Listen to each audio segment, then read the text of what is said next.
A+ vision news നിങ്ങൾക്കായി സമർപ്പിക്കുന്നത് Super Absorbent Poppy's Diapers. പരിചരണത്തിന്റെ 10 വർഷങ്ങൾ Eranad hospital and research centre, main road, Edakkara. Shri Vivekananda പഠന കേന്ദ്രം, പാലേമാട്, എടക്കര. ഫോർകോ കേര പ്രൊഡക്ഷൻ ഇന്റർനാഷണൽ യൂണിറ്റ്, മുസ്ലിം പള്ളിക്ക് സമീപം, ഇടിവണ്ണ. മഹാറാണി ഗ്രൂപ്പിന്റെ 33ാം വാർഷികാഘോഷത്തിന്റെ സന്തോഷവേളയിൽ ഓഗസ്റ്റ് 17 മുതൽ സെപ്റ്റംബർ 17 വരെ നീണ്ടുനിൽക്കുന്ന ഓഫറുകൾ.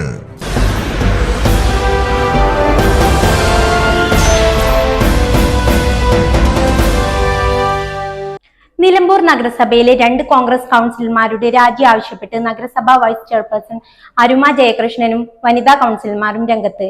നഗരസഭയിൽ നടത്തിയ വാർത്താ സമ്മേളനത്തിലാണ് ഇവർ ഈ ആവശ്യം ഉന്നയിച്ചത്. പാടിക്കുന്ന് മിനി അംഗനവാടിയിൽ താൽക്കാലിക വർക്കറായി ജോലി ചെയ്തു വരുന്ന CK റസിയ, നിലമ്പൂർ നഗരസഭാ പ്രതിപക്ഷ നേതാവ് പാലോളി മെഹബൂബ് എന്നിവരുടെ രാജി ആവശ്യപ്പെട്ടാണ് ഇവർ രംഗത്ത് വന്നത്. മുൻ UDF ഭരണകാലത്ത് ശിശു വികസന പദ്ധതി പ്രകാരം സാമൂഹ്യനീതി വകുപ്പാണ് പാടിക്കുന്ന് മിനി അംഗനവാടിയിൽ താൽക്കാലിക വർക്കറായി CK റസിയയെ നിയമിച്ചത്. താൽക്കാലിക നിയമന പ്രകാരം പരമാവധി 179 ദിവസമാണ് ജോലി ചെയ്യാൻ കഴിയുക. എന്നാൽ ചട്ടം ലംഘിച്ച് CK റസിയക്ക് ജോലിയിൽ തുടരാൻ 2013 മുതൽ 2020 വരെ അധികാരത്തിലുണ്ടായിരുന്ന UDF ഭരണസമിതികൾ ഒത്താശ ചെയ്തുവെന്നും 2015 മുതൽ 2020 വരെ ക്ഷേമകാര്യ സ്റ്റാൻഡിംഗ് കമ്മിറ്റി ചെയർമാനായിരുന്ന പാലോളി മെഹബൂബ് ഉൾപ്പെടെ ഒത്താശ നൽകിയതുകൊണ്ടാണ് ഇവർക്ക് ജോലിയിൽ തുടരാനായതെന്നും ഇവർ ആരോപിച്ചു. ഇതു സംബന്ധിച്ച് വീട്ടിക്കുത്ത് സ്വദേശി V ഗോപാലകൃഷ്ണൻ വിവരാവകാശ പ്രകാരം നൽകിയ അപേക്ഷയ്ക്ക് നിലമ്പൂർ ശിശു വികസന പദ്ധതി ഓഫീസർ നൽകിയ മറുപടിയിൽ CK റസിയ താൽക്കാലിക നിയമന വ്യവസ്ഥ മറികടന്ന് ജോലി ചെയ്ത രേഖ ലഭിച്ചിട്ടുണ്ടെന്നും ഇവർ പറഞ്ഞു. അതായത് 15 വർഷമായി ICDS മുഖേന അംഗനവാടി വർക്കർമാർക്കുള്ള അപേക്ഷ നൽകിയ ആളുകളെ ഇൻ്റർവ്യൂ നടത്താൻ വേണ്ടി കൗൺസിൽ തീരുമാനിക്കുകയും കൗൺസിലിൽ ഇൻ്റർവ്യൂ ബോർഡിനെ കണ്ടെത്തുകയും ചെയ്തു.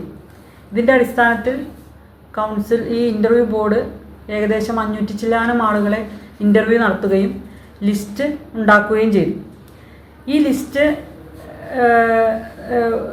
ലിസ്റ്റ് നിലവിൽ ഉണ്ടാക്കുന്നതിൻ്റെ ഭാഗമായി നിലവിലെ 18ാം ഡിവിഷൻ കൗൺസിലറായ റസിയ CK ഇൻ്റർവ്യൂ ബോർഡിനെ സമീപിക്കുകയും അവർക്ക് സീനിയോറിറ്റി ഉണ്ടെന്നും അതിൻ്റെ അടിസ്ഥാനത്തിൽ അവർക്ക് ലിസ്റ്റിൽ മുൻഗണന വേണമെന്നുള്ള അഭ്യർത്ഥന ആവശ്യപ്പെടുകയും അതേപോലെ തന്നെ ICDSൽ പോയി അവർക്ക് മുൻഗണന വേണമെന്നും അവരുടെ സീനിയോറിറ്റി പ്രകാരം അവർക്ക് മുൻഗണന വേണമെന്നും അവർക്ക് അതിന് അർഹതയുണ്ട് എന്ന് പറയുകയും നിരന്തരം ആളുകളെ ബുദ്ധിമുട്ടിക്കുകയും ചെയ്യുന്ന ഒരവസ്ഥയുണ്ടായി.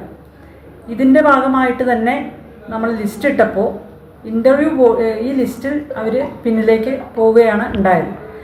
അപ്പോൾ ഇതിൻ്റെ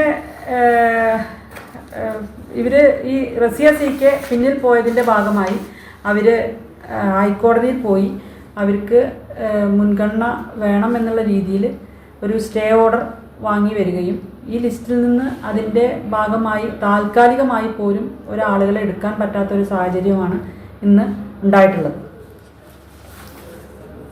അതുകൊണ്ട് ഒരു വിവരാവകാശം, ഞങ്ങളൊരു കൗൺസിലർ തന്നെ ഒരു വിവരാവകാശം ഈ റസിയ CKയുടെ ജോലിയുടെ സീനിയോറിറ്റി എങ്ങനെയെന്നുള്ള ഒരു വിവരാവകാശം ഞങ്ങൾ എടുക്കുകയും അതിൻ്റെ അടിസ്ഥാനത്തിൽ ചട്ടവിരുദ്ധമായി ബന്ധപ്പെട്ട സൂപ്പർവൈസർമാർ നിയമിക്കുന്നതിന് ശുപാർശ ചെയ്തിട്ടില്ല എന്നുള്ളതാണ് വിവരാവകാശ പ്രകാരം നമ്മൾ അറിയാൻ കഴിഞ്ഞത്. ചട്ടവിരുദ്ധമായിട്ടാണ് അവരുടെ നിയമനം നടന്നിട്ടുള്ളത്.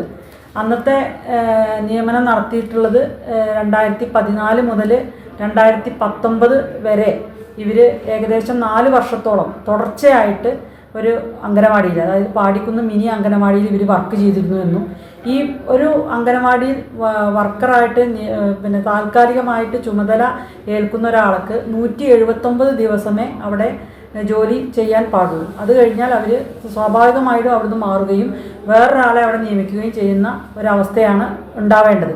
എന്നാൽ അതിന് വിരുദ്ധമായിട്ട് തുടർച്ചയായി ഏകദേശം 2014 മുതൽ 2016 വരെ 561 ദിവസവും 2016 മുതൽ 2019 വരെ 854 ദിവസവും 2019 മുതൽ 2020 വരെ 412 ദിവസവും അവർ അവിടെ തുടർച്ചയായിട്ട് ജോലി ചെയ്തിട്ടുണ്ട് എന്നുള്ളതാണ് നമുക്ക് കാണാൻ കഴിഞ്ഞത്. വിവരാവകാശ പ്രകാരം എടുത്തപ്പോൾ നമുക്ക് കാണാൻ കഴിഞ്ഞത് ഇത് ചട്ടവിരുദ്ധമാണ്.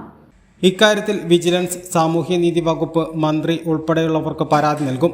ഇവർ താൽക്കാലിക നിയമന കാലത്തിന് അപ്പുറം ജോലി ചെയ്ത വകയിൽ വാങ്ങിയ ശമ്പളം തിരിച്ചടപ്പിക്കാൻ നടപടി സ്വീകരിക്കണമെന്നും പരാതിയിൽ ആവശ്യപ്പെടുമെന്നും അന്നത്തെ ICDSന്റെ ചുമതല ഉണ്ടായിരുന്ന ഉദ്യോഗസ്ഥർക്കെതിരെ നടപടി സ്വീകരിക്കണമെന്നും ഇവർ ആവശ്യപ്പെട്ടു.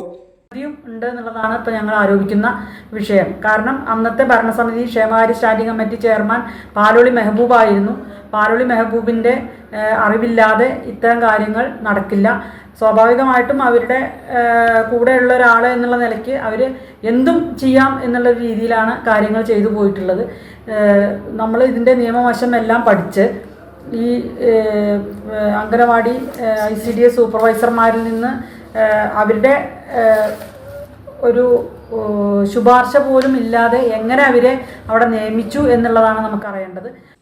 അതേസമയം തനിക്കുള്ള സീനിയോറിറ്റി മറികടന്ന് നിയമനം നടത്തിയ സാഹചര്യത്തിലാണ് ഹൈക്കോടതിയിൽ ഹർജി നൽകിയതെന്ന് CK റസിയ പറഞ്ഞു. 2012 മുതൽ താൻ 4ഓളം അംഗനവാടികളിൽ വർക്കറായി ജോലി ചെയ്തിട്ടുണ്ട്.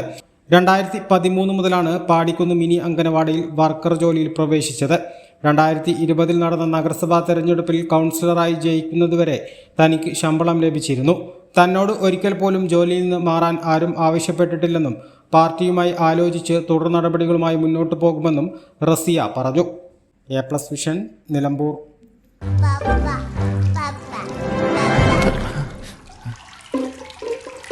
ഓ മൈ ഗോഡ്, വാവേ ഒരു മിനിറ്റ്.